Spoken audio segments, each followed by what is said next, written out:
할렐루야. 여러분들에게 주님의 은혜와 또 평강과 축복이 넘치시기를 소원합니다. 오늘은 오는 길에 눈이 너무 많이 와서 한 10분간 지체됐습니다.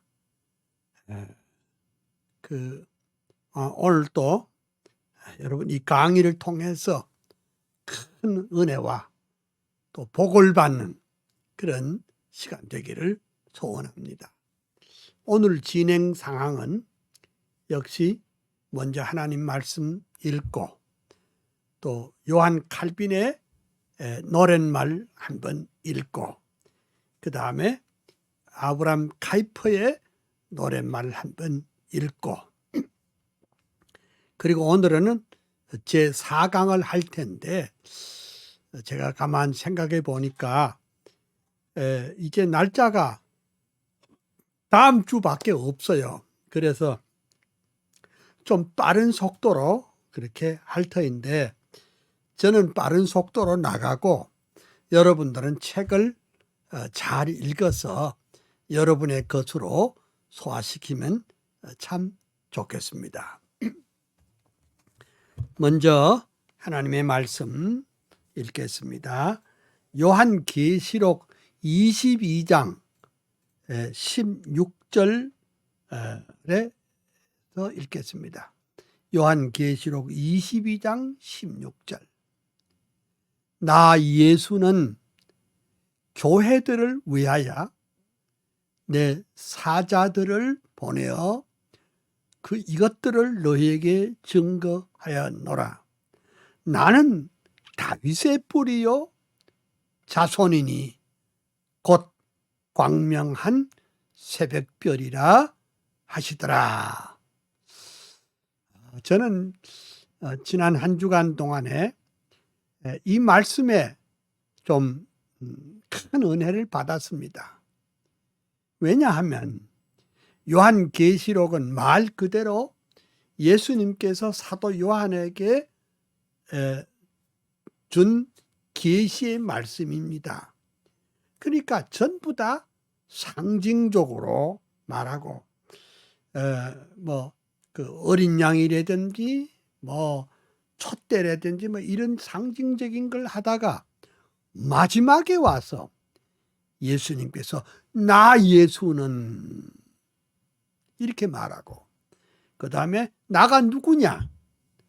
다윗의 뿌리요 자손이니 곧 광명한 새벽별이라 하시더라. 와, 저는 이 말씀에 큰 은혜를 받았습니다. 왜 그런 줄 압니까?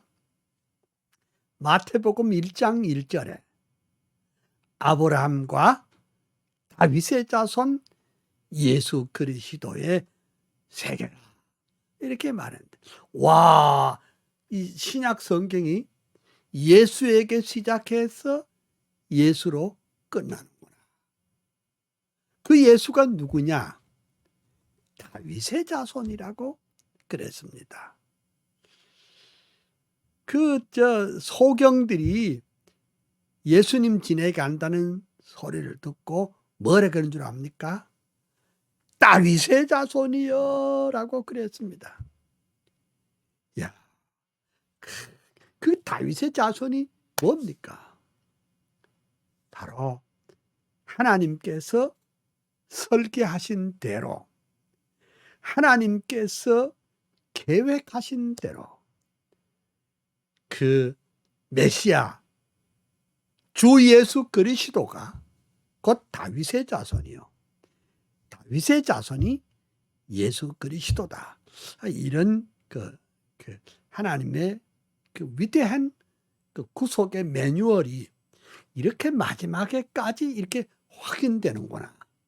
제가 그래서 큰 은혜를 받았습니다. 이제 요한 칼빈 또 알아보도록 하겠습니다. 오늘 아침 얘기인데 요한 칼빈이 목회하던 그 교회 앞에 또 칼빈 그 박물관을 또 확장하는데 한국 교회 도움이 필요하다, 이런 얘기를 해서 제게 연락이 왔습니다. 요한 칼빈, 불란서의 동북쪽에 노아연의 오랜 도시, 가톨릭의 집안에서 영명하게 태어나서 천재적인 어학 실력, 독서광의 칼빈 청년, 헬라어와 히브리어, 라틴어에 귀재되고 하나님의 말씀 안에 온전하게 붙들려 교부신학, 인문학에 완전하게 통달하고 27 성경으로 기독교의 강요 쓰고 개혁신학, 개혁교회 주춧돌을 세웠도다. 제네바의 생피엘의 개혁교회 목사되어 27년 세월 동안 말씀 목회 진리 수호, 양떼들을 사랑하는 진실하신 목회자로 위대하신 강해 설교, 교회 개혁 선봉되다. 꿈에 그린 제네바의 아카데미 세우시고 경건으로 학문으로 인물들을 키워내어 주의 교회 개혁하고 제네바를 바꾸어서 성경 중심 운동으로 새 세계를 만들었다. 병약하신 육체에다 종합병원 요한 칼빈, 이단들과 자유주의 가톨릭의 공격에도 오직 성경, 오직 믿음, 오직 은혜 굳게 잡고 코람데오, 코람데오, 솔리데오 글로리아, 위대하신 목회자로 주석가로 교의학자, 설교가로 저술가로 행정가로 헌신하여 열정기도 겸손으로 주의 교회 세우시고 하나님의 주권 파수 일관하던 개혁자여 500년의 역사 따라 개혁사상 이룩해서 그의 사상, 그의 불꽃, 예수 사람 요한 칼빈, 한국교회, 개혁교회, 청교도의 신앙 따라 하나님의 말씀 중심, 교회 중심 전통이여 개혁주의 사상으로 정통교회 세우면서 영혼 구원, 진리 파수, 개혁신앙 보루되어 예수 한국 복음 통일 민족 구원 완수해서 칼빈주의 사상으로 세계 선교 이룩하세. 아멘. 이 내용이 여러분의 가슴에, 여러분의 머리에 입력이 되기를 소원합니다. 그 다음 또 아브람 카이퍼에 대해서 또 말씀드리겠습니다. 아브람 카이퍼가 가신 지도 100년이요. 작은 나라 홀란드의 목사들 태어나다 25세 칼빈 연구 최고 학자 신학 박사, 26세 목사 되어 첫 번 목회 시작하다 베이스트 목회 중에 역사적인 칼빈 부흥, 우트레트 암스테르담 대형 교회 목사 되니 칼빈주의 화신으로 인본주의 대결하고 교회 개혁 챔피언인 목회자요 교수였다.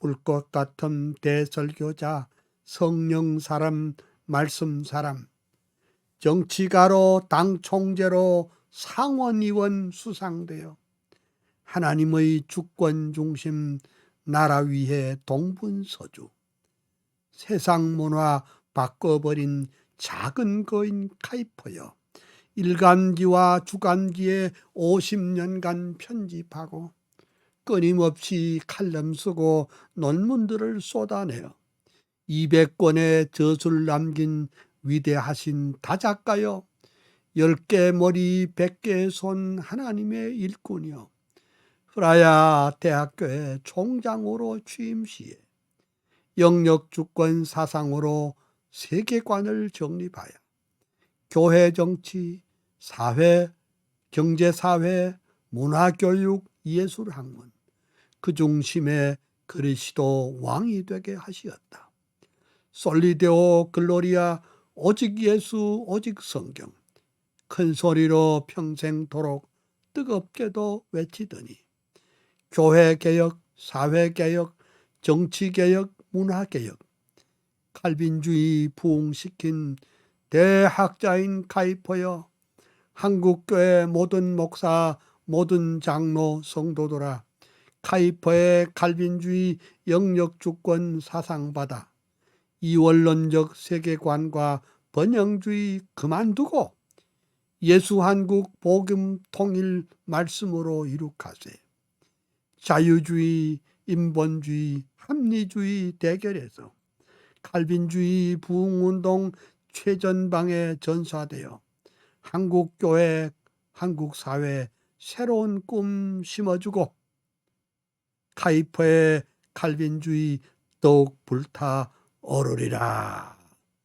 아멘. 여러분, 제가 왜 이것을 제 수업 시간마다 칼빈과 카이퍼를 이렇게 시를 낭송하는 줄 압니까?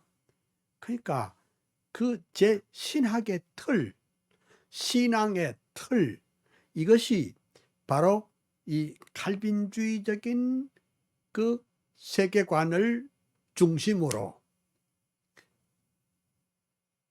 신학도 신앙도 정치도 경제도 사회도 문화도 예술도 그 삶의 모든 영역을 이러한 시각에서 이 정통신학 칼빈주의적인 세계관의 입장에서 이것을 접근하기 위함이다. 그것을 이해해 주시기를 바라는 것입니다. 이제 4강 시작하겠습니다. 4강을 뭐 다 읽으려면은 너무 힘드니까 그 요점만 정리하고 또 5강으로 넘어가도록 하겠습니다.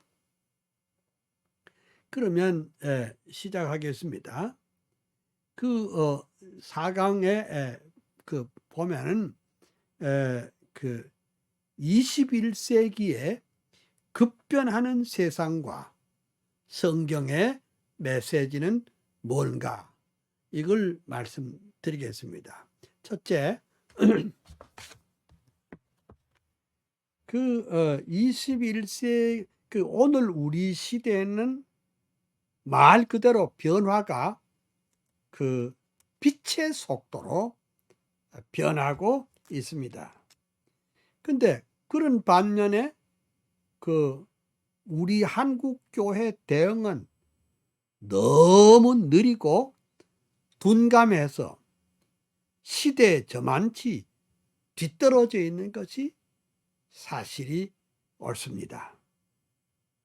자, 세상 모두가 다 디지털화 되어 가고 점점 컴퓨터를 통해서 모든 서류와 모든 예약과 자금 결제가 이루어지고 있기 때문에 이를 따라잡지 못하는 세대는 낙오가 되기가 쉽습니다. 세상의 변화는 너무나도 속도만 변하는 그 빠른 것이 아니라 우리의 삶의 모든 영역에 그리 되었습니다. 그래서 물론 아무리 이 세상이 빠르게 변하고 엄청난 문화 충격이 우리에게 다가오는 것은 맞지만은 그래도 우리는 영원한 진리가 있다는 것을 잊어서는 안 됩니다. 그 웨스트민스터 신학교의 위대한 그 교수님이셨던 하비 칸 박사가 쓴 책이 변하는 세계와 변치 않는 진리라는 책이 있는데, 그렇습니다. 세상은 변하지요. 그러나 변치 않은 진리가 있다는 거 우리가 확실히 붙잡아야 되겠습니다. 그러면 성경에 보니까 이 시대를 가르쳐서 패역한 시대라. 패역한 시대라. 마태복음 17장 17절에 또 사도행전 2장 40절에 그런 말씀이 나오고 있습니다. 오늘 우리 시대의 특징을 한마디로 요약하면은 패역한 시대라 이렇게 볼 수 있습니다. 그 뭔 소리입니까? 전부 불신앙적이고 전부 부도덕하고 전부 사악하고 뒤틀려진 폐륜화적인 시대가 오늘 우리 시대입니다. 이 시대는 위도 없고 아래도 어른도 없고 스승도 없는 완전히 제 멋대로의 패역한 시대라고 할 수 있습니다. OECD 국가 중에 이혼율이 미국 다음으로 많은 나라, 결혼한 사람들이 절반 이상 이혼하는 나라, 대형 교회가 있는 그 지역에 성적 타락이 가장 많은 나라에 우리는 살고 있습니다. 그래서 주님이 말씀하신 대로 그 패역한 시대라는 말밖에 더 할 말이 없습니다. 그 다음에 두 번째가 뭐냐? 우리 시대는 피리를 불어도 춤추지 않는 시대입니다.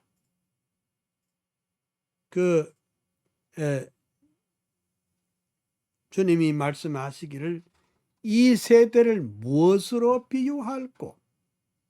비유컨대 아이들이 장터에 앉아 제 동물을 불러 이르되 우리가 너희를 향하여 피리를 불어도 너희가 춤추지 않고 우리가 슬피 울어도 너희가 가슴을 치지 아니하였도다 라고 했습니다. 그러니까 오늘 우리 시대는 정말 메마른 시대입니다. 이웃에 대해서는 아무 관심이 없고 그냥 다 제 살기 바빠서 자기 중심으로 사는 시대를 가르칩니다. 그럼 세 번째는 뭐냐? 오늘 우리 시대는 인본주의, 유물주의 시대요. 배금주의 시대가 우리 시대입니다. 사도 바울은 그의 말년에 사랑하는 아들, 믿음의 아들 디모데에게 말세에 일어날 일에 대해서 경고의 말씀을 했습니다. 바울은 성령의 감동으로 장차 될 일을 꿰뚫어 보았습니다. 즉 디모데 후서 3장 1절에서 4절까지 보면 너희가 이것을 알라. 말세에 고통하는 때가 이르러 사람들이 자기를 사랑하고 돈을 사랑하며 자랑하며 때가 이르러 사람들은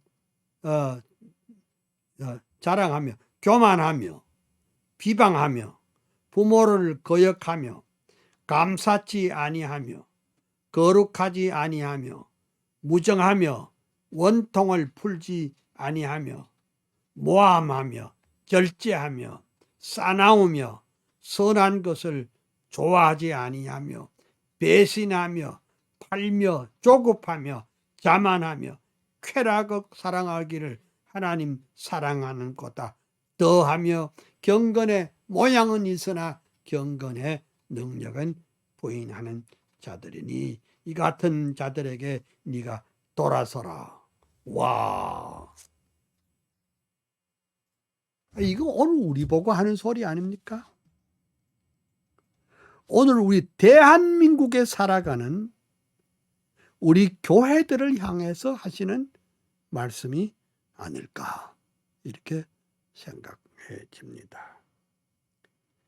그러니까 사람들이 자기 사랑하는 거 좋아하니까 목사님의 설교도 맨날 같이 자존심, 자긍심을 높이는 그런 설교를 하고 있습니다. 자만심, 자긍심, 자존심.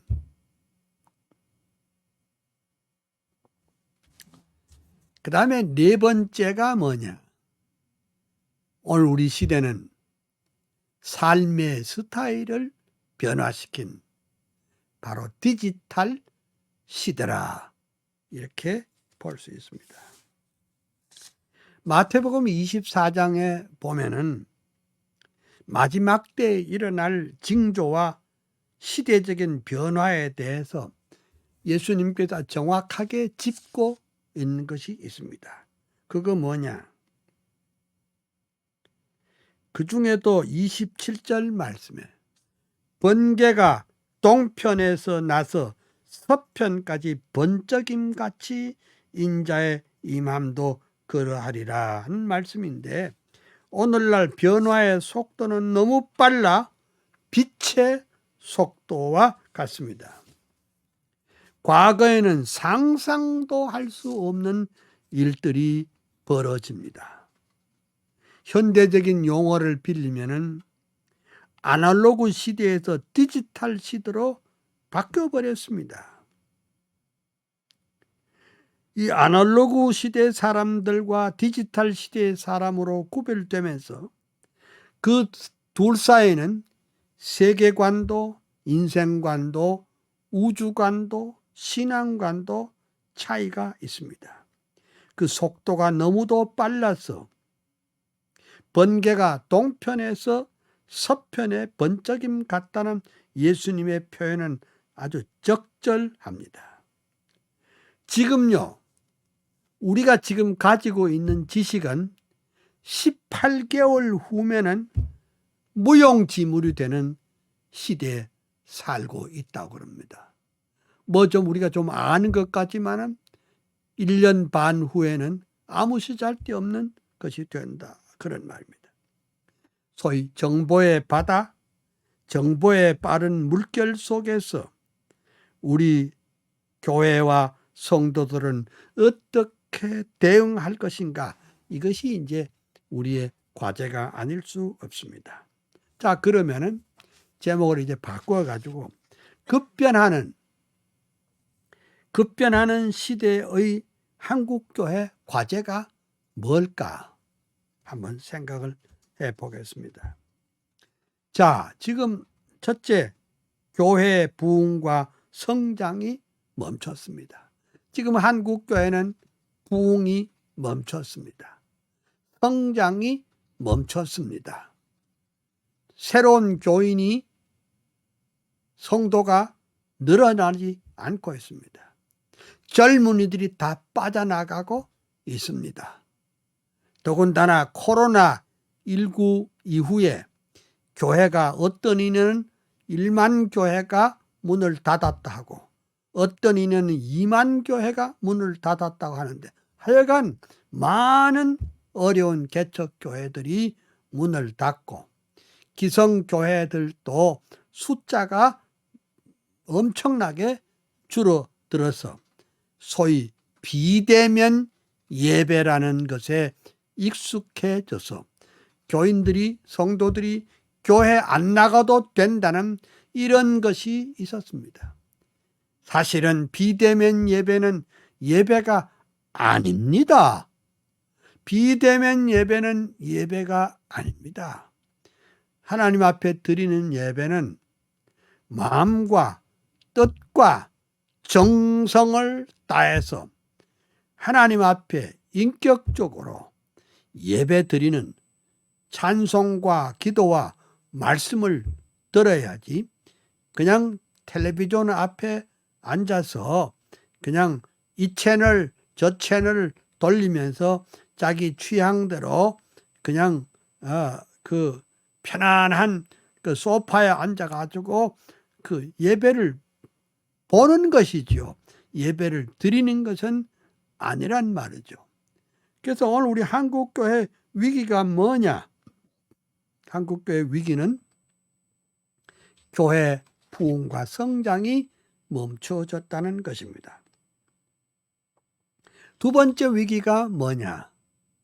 한국교회의 위기와 고령화 사회인데, 지금 한국은 세계에서 가장 빠르게 고령화 사회로 접어들고 있습니다. 고령화 사회가 되면 어찌 됩니까? 노동인구가 급격히 감소되고 젊은이들은 점점 줄어들고 있다는 것입니다. 대학 입시생들을 모집하는데 대학이 사활을 걸고 있지만은 학생들이 없는 걸 어찌합니까? 그래서 지방대학인 경우에는 말 그대로 산소 호흡기를 꼽고 있는 것과 마찬가지입니다. 그러니 학생들이 안 오니 최근에는 어떻게 총장이 중국에 들락날락하고 중국과 MOU를 해가지고 중국 학생들을 불러와서 공부를 시킨다 하는데, 우리말도 모르는 중국 학생이 무슨 공부를 하겠습니까?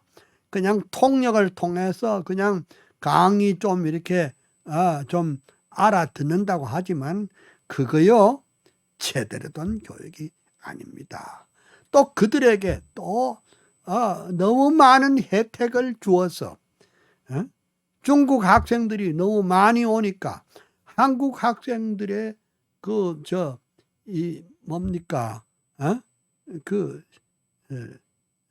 있을 곳이 없어서 밖으로 나가야 될 형편입니다. 그러니까 대학이 학생 모집이 잘 안 되니까 이걸 재정적인 충당 수법으로 사실은 그 깜도 안 되는 중국 학생들을 이렇게 대거 모집을 해서 재정을 충당하는 사실이 우리가 잘 아는 사실입니다. 서울만 해도 3,000명 중국 학생이 3,000명 넘는데도 여러 개 있다고 제가 들었고, 웬만한 학교는 다 수천 명씩 다 학생이 있습니다. 앞으로 한국은 출산율이 적어져서 100년 후가 되면 한국 인구가 1,600만 명으로 줄어든다고 합니다. 이런 사회적인 현상을 보면서 우리 한국교회는 어찌하면 좋습니까? 앞으로 100년 후에는 문을 닫는 교회가 속출할 것이며 교회 공동화 현상이 일어날 것입니다. 그 다음에 이제 또 하나 우리가 생각해 볼 수 있는 것은 그 세속화와 한국교회 문제입니다. 지금 우리 한국교회는 세속화가 아주 극에 달하고 있습니다. 그 세속화란 뭐지요? 그 말의 뜻은 인간의 욕구와 욕망 충족을 미덕으로 삼고 있는 나머지 원리도 원칙도 없이 윤리나 도덕적 기준도 없이 그냥 감정이 이끄는 대로 자유주의적인 세계관을 갖는 그런 교회들이 많아집니다. 예를 들면 그 세속화란 구체적인 뭡니까? 예배도 세속화되고 교회 행정도 세속화되고 교회 교육도 세속화되고 설교도 세속화되고 교육도 세속화되고, 그러니까 지금 우리 한국 교회가 이런 그 어려운 위기에 있습니다. 그나마 숫자적으로 부흥했던 한국 교회가 최근에 들어와서 이런 어려움을 겪고 있습니다. 자, 그러면 21세기의 한국 교회 모델이 뭡니까? 모델은 첫째는 그 21세기 상황과 교회 부흥의 성경적인 모델이 뭡니까? 첫째는 하박국 3장 모델입니다. 그 다음에 두 번째는 그 사도행전 6장 모델이요. 그 다음에 시편 67편 모델이라고 할 수 있습니다. 그 다음에 제5과로 넘어갑니다. 5과. 제5과. 그러면 세상이 하나님을 이길 수가 있는가? 여기에 대해서 좀 생각을 해보도록 하겠습니다. 세상이 하나님을 이길 수가 있는가? 5강입니다. 지금 시대는 소위 우리가 말하는 글로벌 시대이기에 상호 의존하면서 상호 보완적으로 살아야 하는 것이 오늘 우리 한국입니다. 우리 한국은 변화와 개혁이 절대로 필요합니다. 교회의 사명이 무엇입니까? 복음으로서 세상을 변화시키는 것이 교회의 사명입니다. 그런데 거꾸로 세상이 교회를 지금 변화시키고 있습니다. 이것이 세속화 옳습니다. 그래서 우리의 그 당면 과제가 무엇입니까?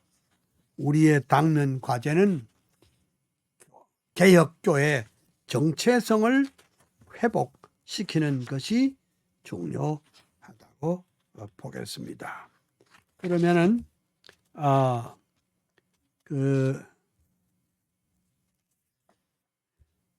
오늘의 한국, 오늘의 교회, 오늘의 세계에 대해서 조금 더 알아보도록 하겠습니다.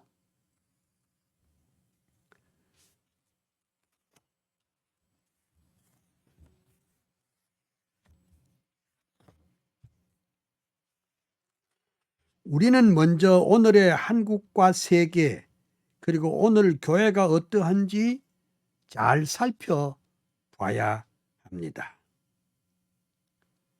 지금 세계는 세기 말적인 현상이 일어나고 있습니다. 성경이 말씀한 대로 처처의 기근과 또 난리와 난리의 소문이 그치지 않습니다. 역병이 창궐해가지고 지금 전 세계가 코로나19 팬데믹 시대가 돼서 정치적으로, 경제적으로, 산업적으로, 문화적으로, 교회적으로 큰 위기에 있습니다. 정보통신의 발달로 세계는 이제 하나의 방으로 들어와 버린 셈입니다. 정보화 사회가 뭡니까? 국경이 없어지고 세계를 하나의 공동체로 만들어 버립니다.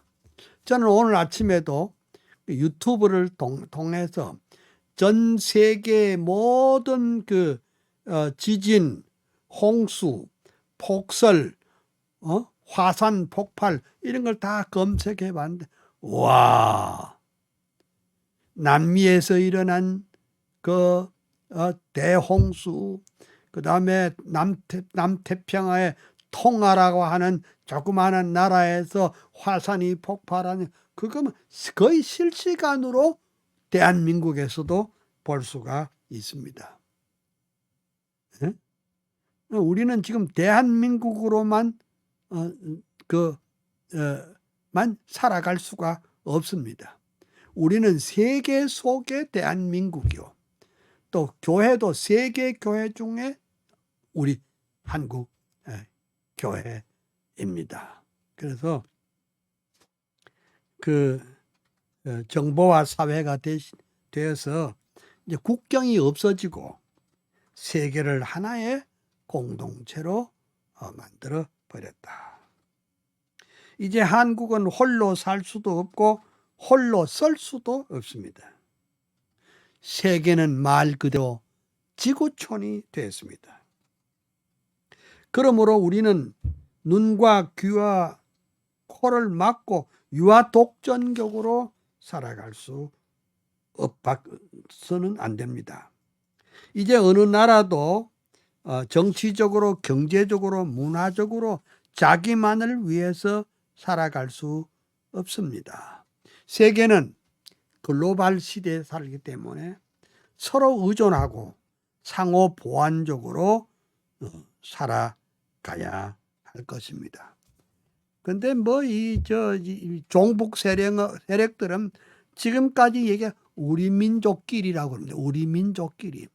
우리 민족끼리라는 아주 캐캐먹은 민족주의를 21세기 우리 시대의 화두가 돼가지고 세상이야 죽이 되든 밥이 되든 미국이나 유럽이나 아시아나 죽이 되든 밥이 되든 우리끼리 남과 북이 하나 되자 이 따우 소리를 하고 있는 것은 그것은 아니라고 봅니다. 예, 그걸 이 사회주의 이론을 가진 사람이 늘 세우는 것이 우리 민족끼리라는 겁니다. 예, 아주 듣기가 좋은 말 같지만은 그것은 너무 폐쇄적이고 너무 자기적인 그런 생각입니다. 우리는 세계에 대해서 열린 자세로, 열린 마음으로, 열린 개념으로 살아야 된다는 것입니다.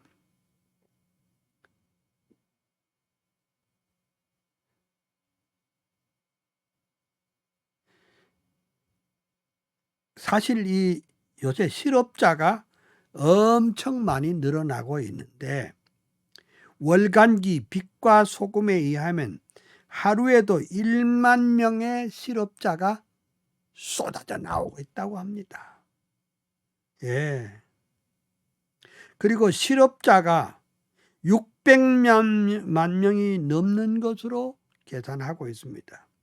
제가 한 이 조사는 조금 오래됐기 때문에 지금은 훨씬 더 많을 것입니다. 이로 말미암아 심각한 가정 문제와 사회 문제가 더 있게 됐습니다.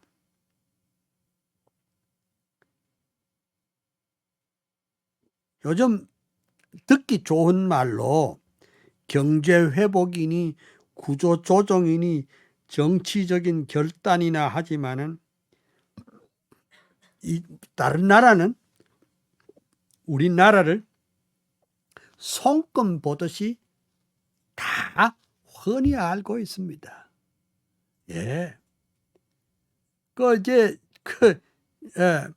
정부의 지도자들은 국민을 좀 속입니다.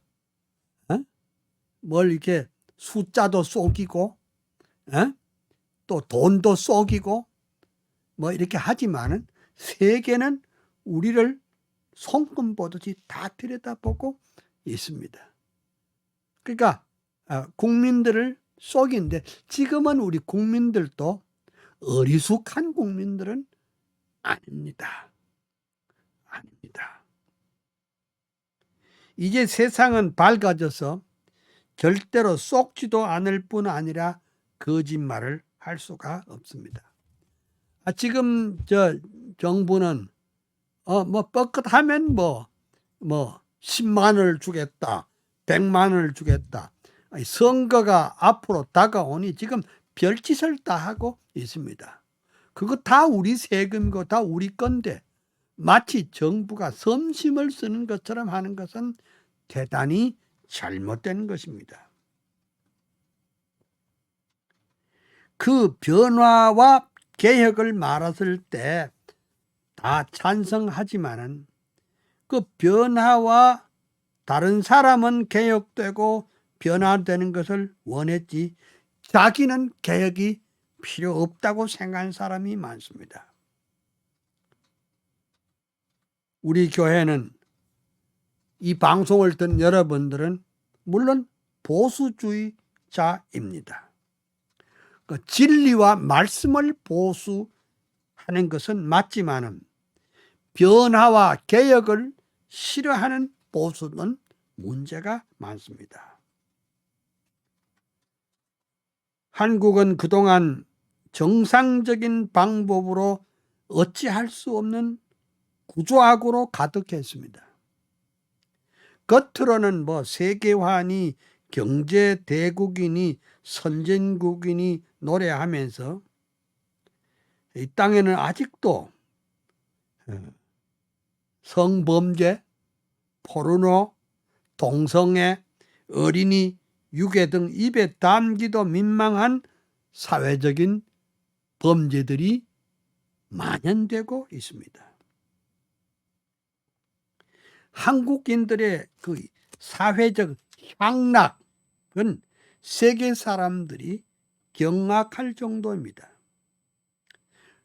이렇게 어렵다고 하면서 사치와 향락은 크게 달했고 젊은이들은 젊음을 발산하는 대가로 하룻밤에 수백만 원대 돈을 물쓰듯이 쓰고 있는 사람도 있습니다.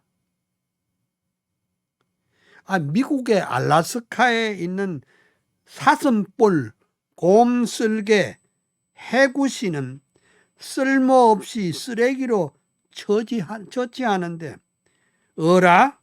한국 사람들은 그 쓰레기를 아주 거금을 주고 구입해서 먹는 참 이 큰 돈 가진 사람들이 있는데 이 세계가 참 어리둥절한 일입니다. 한 통계에 의하면 알래스카산 녹용과 해구씨는 전 세계 소비량의 80%를 한국이 책임지고 있다고 합니다. 이건 뭐 하는 짓입니까? 그러니까 한국이 선진국에 돌입했다고 합니다. 그래서 오늘 아침에 어느 잡지를 보니 한국의 선진국은 불편한 선진국이라, 문제 많은 선진국이라 이렇게 말했습니다. 콧불소의 뿔을 정력제로 사용하는 바람에 콧불소 멸종을 한국이 주도했다는 비난의 소리를 들어야 했습니다. 제가 남아프리카 공화국에 가서 그 사파리를 여행을 하는데 그 옆에 있는 그 안내자가 말하기를 저 콧불새의 코를 잘라가지고 한국에 가져간다는 겁니다. 엄청난 돈을 가지고 지불한다는 것입니다. 그래서 알아봤더니 전 세계의 콧불소의 64%가 우리나라 한약방을 통해서 판매되는 정도에게 보면 변명할 여지가 없어요.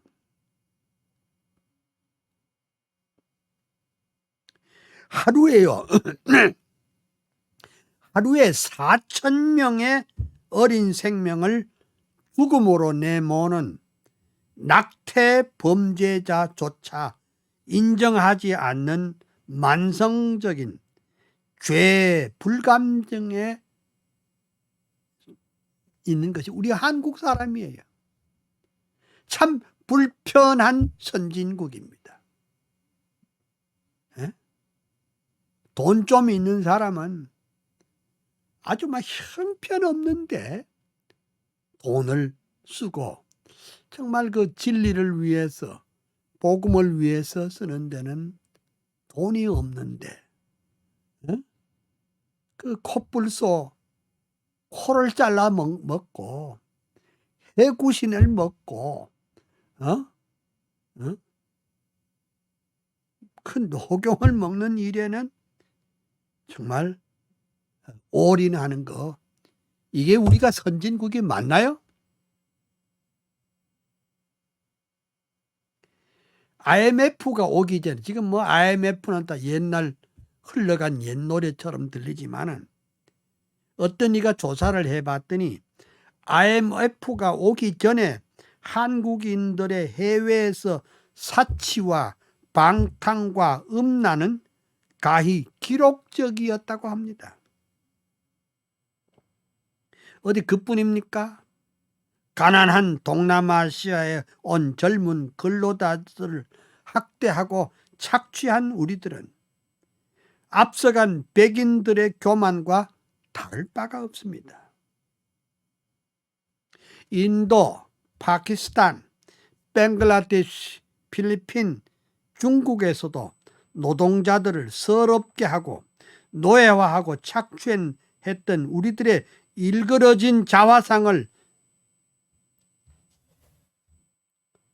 여전히 기억하고 있다는 겁니다.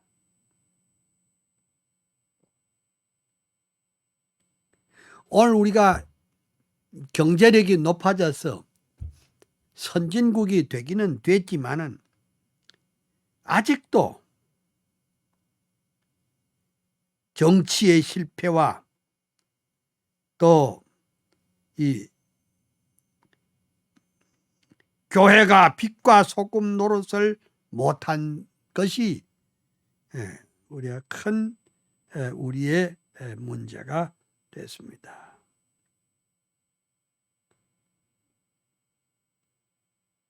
교회의 1차적 사명이 뭐지요? 교회의 1차적인 사명은 허물과 죄로 죽었던 소망 없는 인생들을 구원하는 구원의 방주입니다. 그리고 교회의 사명이 뭐지요?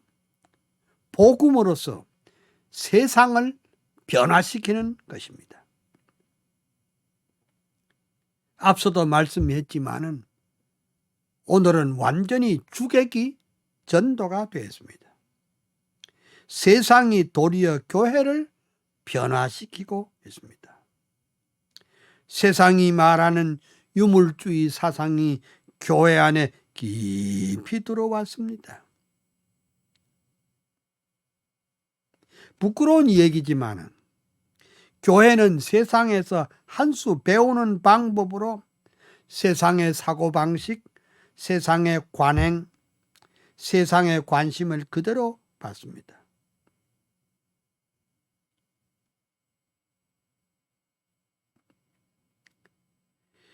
1910년에 한국 교회는 우리 인구의 1%도 안 됐습니다.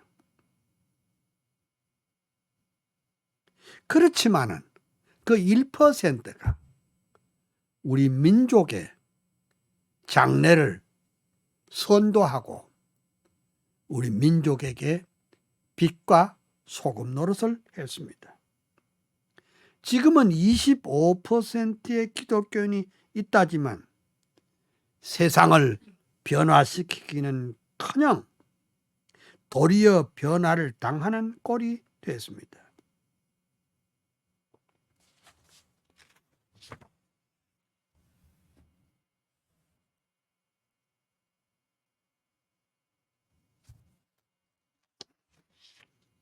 최근의 한 조사에 의하면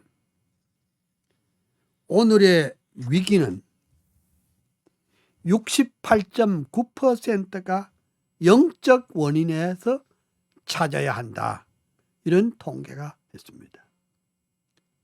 그러니까 한국 교회가 영적으로 죽어 있다는 겁니다. 그 중에 오늘의 위기는 35%가 영적 각성을 촉구하는 하나님의 채찍으로 보았습니다.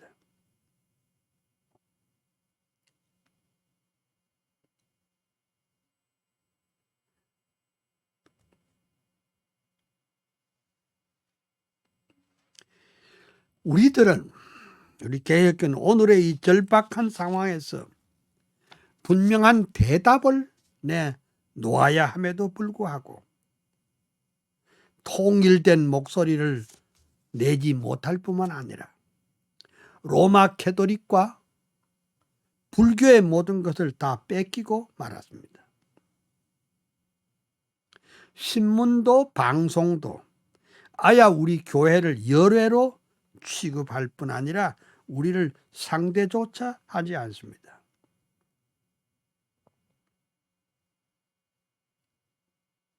그렇다고 해서 우리는 마냥 좌절하고 있을 수는 없습니다.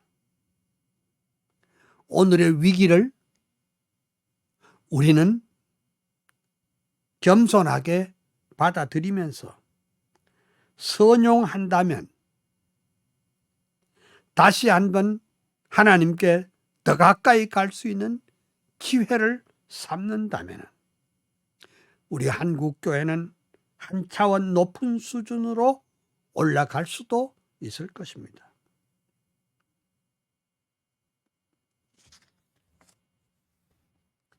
그 다음에 큰 두 번째로 우리 시대의 망령, 포스트 모더니즘의 도전을 생각해 보겠습니다. 우리 시대의 망령.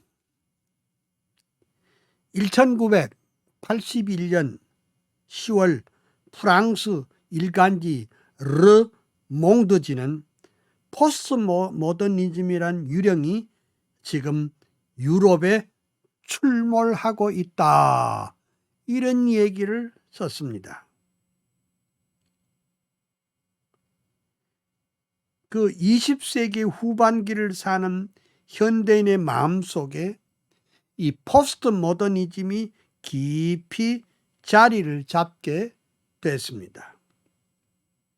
지금요, 세계는 정치, 경제, 사회, 문화, 예술, 교육, 과학, 신학, 신앙 등 모든 삶의 분야에 우리 시대의 못된 망령인 포스트 모더니즘에 감염되고 있습니다.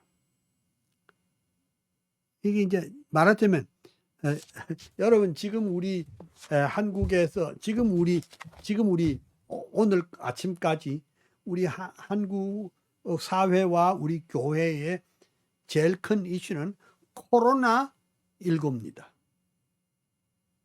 코로나를 어떻게 극복할 것이냐. 코로나 바이러스가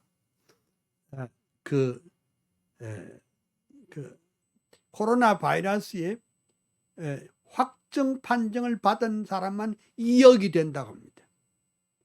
그리고 전 세계 수십만 명의 사람들이 코로나19로 말미암아 사망된 거 맞습니다. 그렇지만은 우리가 또 한편 생각할 것은 코로나19만 문제가 아니라 바로 이런 그 포스트 모더니즘이라는 이 병균이 이렇게 눈에 코로나19도 눈에 안 보이지만은 사실은 뭐요? 사상도 눈에 안 보이잖아요. 예? 그게 뭐 코로나19보다도 못지않게 중요하다고요? 중요하지요. 코로나19는 그래도 예방접종이라는 것도 있고, 뭐 최근에 뭐 보도에 의하면 또 뭐 그것을 치료제도 나온다고 했지만은 이거요, 이 포스트 모더니즘이라는 이 망령은 눈에도 안 보이고, 그러니까 우리 젊은이들 속에 정치, 경제, 사회, 문화, 예술, 교회, 신학, 신앙 모든 영역에 이게 들어와 버린 겁니다. 포스트 모더니즘을 눈에 보입니까? 눈에 안 보입니다. 눈에 안 보이지만은 이 안 보이는 이것이 우리 사람을 병들게 하고 황폐하게 하는 것을 하기 때문에 우리를 망가뜨리는 것은 코로나19만 아니다. 나는 그렇게 합니다. 1859년 찰스 다윈이 종의 기원이 출판된 이후에 세계는 이른바 자연과학주의 세계관 아래서 학문을 하게 되었습니다. 근데 근대 세계는 인간의 이성을 아주 최고로 신뢰한 나머지 과학적 지식을 기술을 맹신한 기계적이며 철저한 계산된 그런 시기입니다. 이런 거 증명되는 것은 믿고 증명 안 되는 것은 못 믿겠다.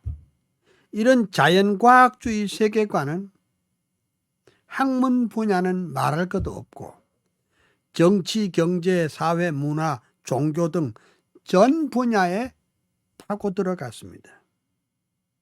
이런 그 현대주의적인 세계관, 포스트 모더니즘적인 세계관이 득세해서 성경의 진리를 말살할 뿐만 아니라 우리의 신앙을 송두리째 병들게 하는 것입니다. 복음적 교회들은 항상 시대 정신인 현대주의 사상이 도전하는데 순발력이 떨어졌고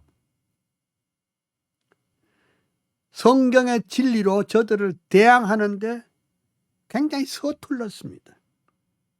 말하자면 18세기에서 20세기 교회들은 이방 종교라고 할 수 있는 모더니즘, 곧 현대주의와 전쟁에서 실패했습니다. 어느새 오늘 우리 시대는 모더니즘 시대는 퇴조하고 포스트 모더니즘이라는 망령의 지배 아래 있게 됐습니다.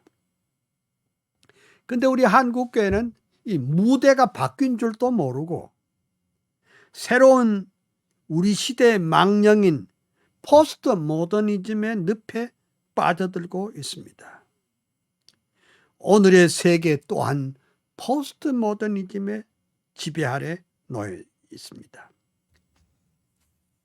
그러니까 종교다원주의가 교리와 이론을 가지고 분명하고 논리적으로 성경 진리를 대적하는 반면에 포스트 모더니즘은 아주 그냥 애매모호하게 수수께끼 같은 아주 난삽한 형태로 교회를 파괴시키고 우리들의 신앙을 무력화시킨다는 말입니다.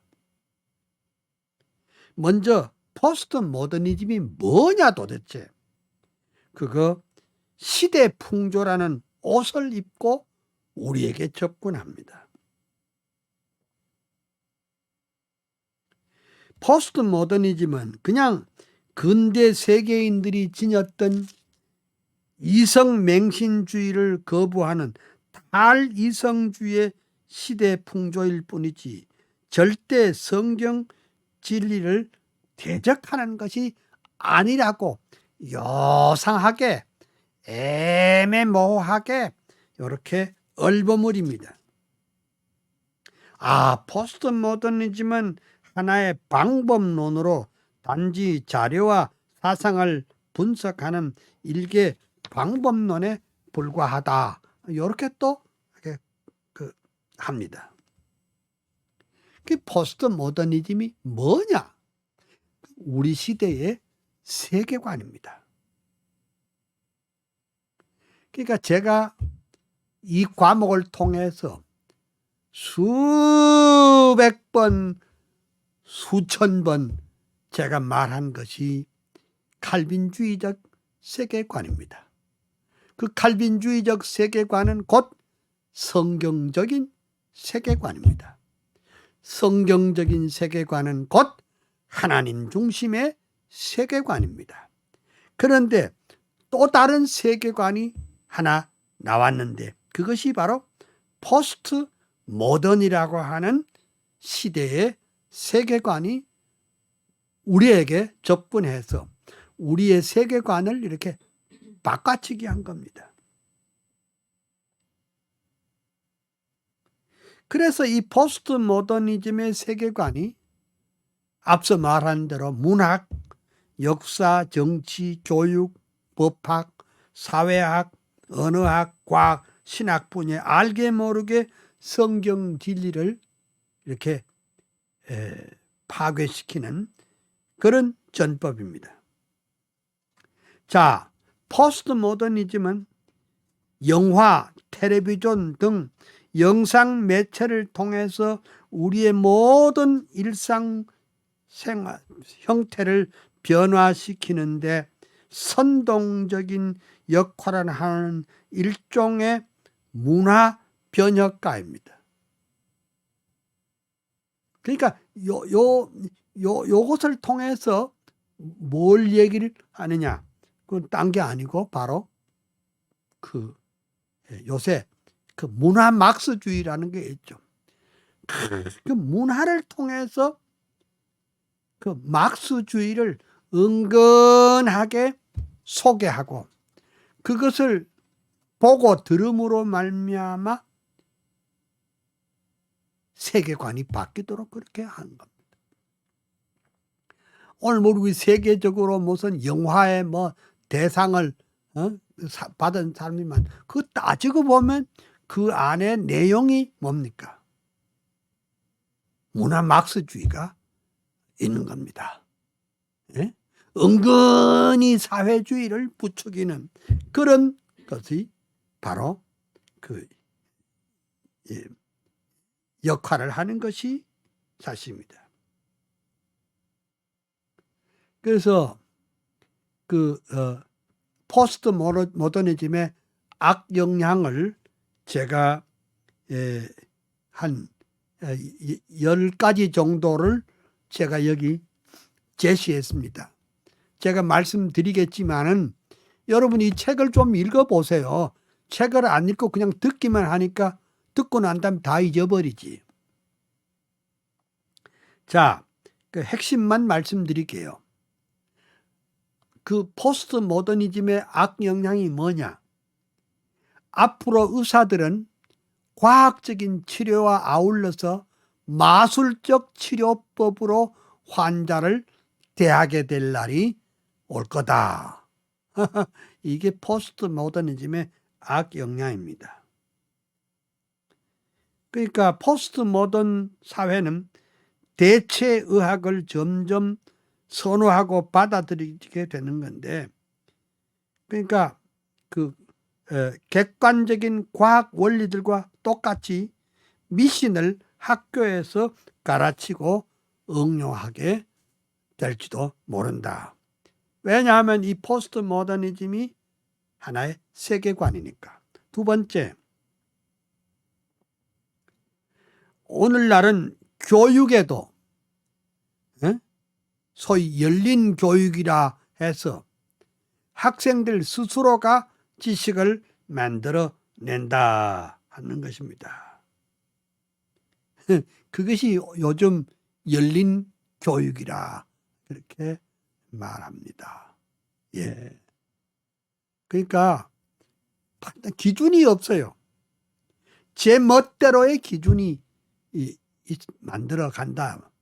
그 다음에 셋째, 포스트 모더니즘은 더 이상 기록된 문자의 권위를 인정하지 않고 받아들이지 않습니다. 그러니까 성경의 권위를 인정하지 않습니다. 왜 그런 줄 압니까? 그 포스트 모던 문학에서 해석학은 뭐냐?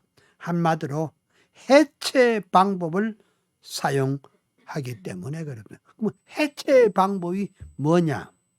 옛 건물을 때려 부셔버리고 해체시켜 버린 후에 거기다가 다시 새로운 건물을 짓는다. 그러니까 그 하나님의 영감으로 기록된 이 하나님의 말씀 성경은 이제 표준이 될 수 없다는 겁니다. 이게 뭐냐? 포스트 모던입니다.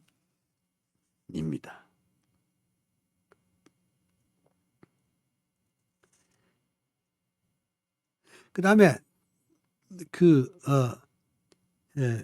포스트 모더니즘에는 역사는 오늘의 삶 속에 일어나고 있는 일을 취급하는 것입니다.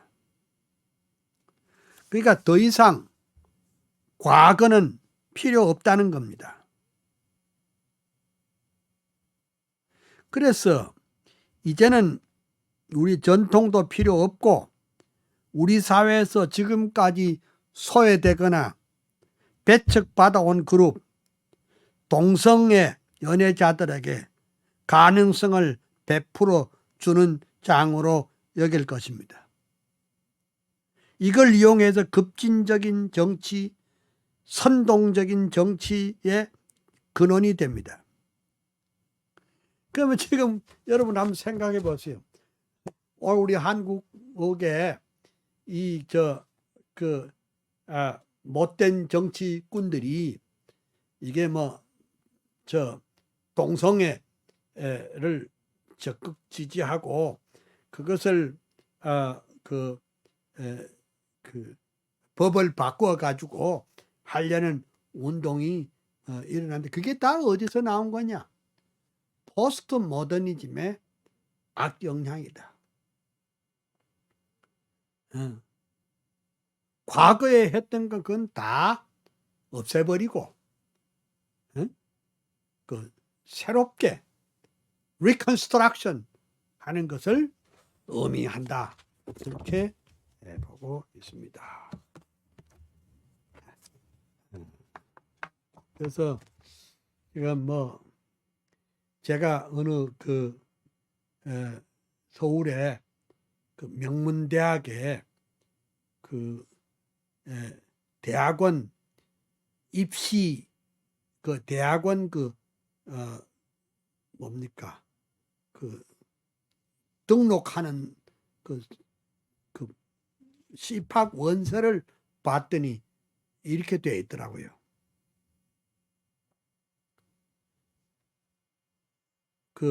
성별란에 남, 여, 그 다음에 기타 이렇게 되어 있더라고요. 잘 들어두세요. 남, 여, 기타. 그러면 이 서울의 이 명문 대학에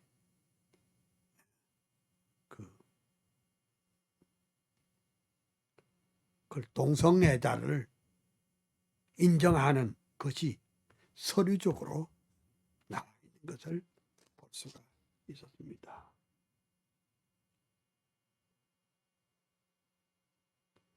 다섯 번째, 포스트 모던의 심리학에서는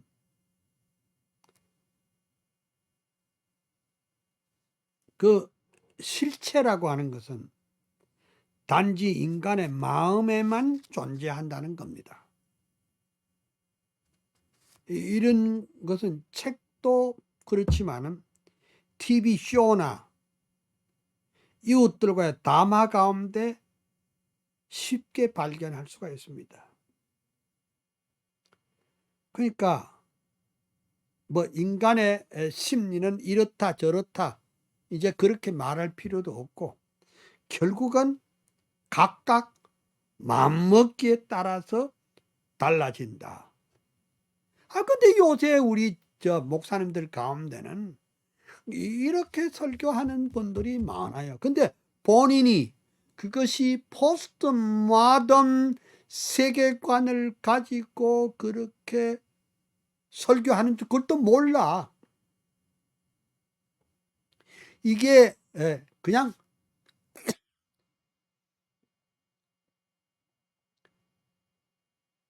서점에 깔려 있는 책이 그러니까 인간의 자존심을 높여주라. 인간의 자긍심을 높여주라. 그리고 인간은 마음먹기에 따라서 이렇게도 되고 저렇게도 되겠다. 그 내 마음이 주인이야. 내가 주인이야. 아니, 내가 하나님이라.